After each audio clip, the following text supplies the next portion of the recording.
அரசியலில் வந்து ஒரு களமே மாறிடுச்சு. இப்போ முன்னாலெல்லாம் சொல்லுவார் இல்லையா விஜய், திமுக வெர்சஸ் டிவிகேன்னு. அது உண்மையாகவே இப்போ வந்து களம் அப்படி தான் வந்துட்டுருக்கு. திமுகவை வீழ்த்தக்கூடிய முதன்மை சக்தி எதிரானா அது வந்து தாவேகா தான். திமுக வீழ்த்தப்பட வேண்டும், திமுக ஆட்சியிலிருந்து அகற்றப்பட வேண்டும் என்று உளமாற விரும்புபவர்கள் அனைவரும் இன்றைக்கு தாவேகா நோக்கி பயணிப்பதே இதுக்கு ஒரு எடுத்துக்காட்டு.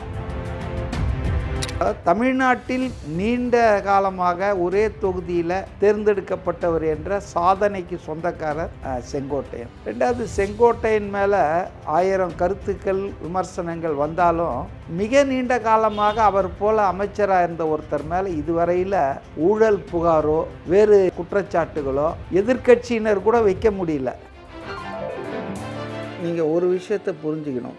இப்போ வந்து கட்சி ஆரம்பிச்சிருது 2 வருஷம்தான் ஆச்சு. இப்போ இந்த கட்சிக்கு எந்த கட்சியிலும் இல்லாத ஆள் வரணும்னா இனிமேல் பிறந்து தான் வரணும் ஆளுங்க. ஒரு புதிய கட்சியில் வந்து தலைமை பொறுப்புக்கு அல்லது மூத்த அரசியல்வாதிகள் வரணுன்னா அவங்க நிச்சயமாக வேறு ஒரு கட்சியில் பயணித்தவர்களாக தான் இருப்பாங்க. அது ஒன்றும் பெரிய டிஸ்குவாலிஃபிகேஷன் கிடையாது.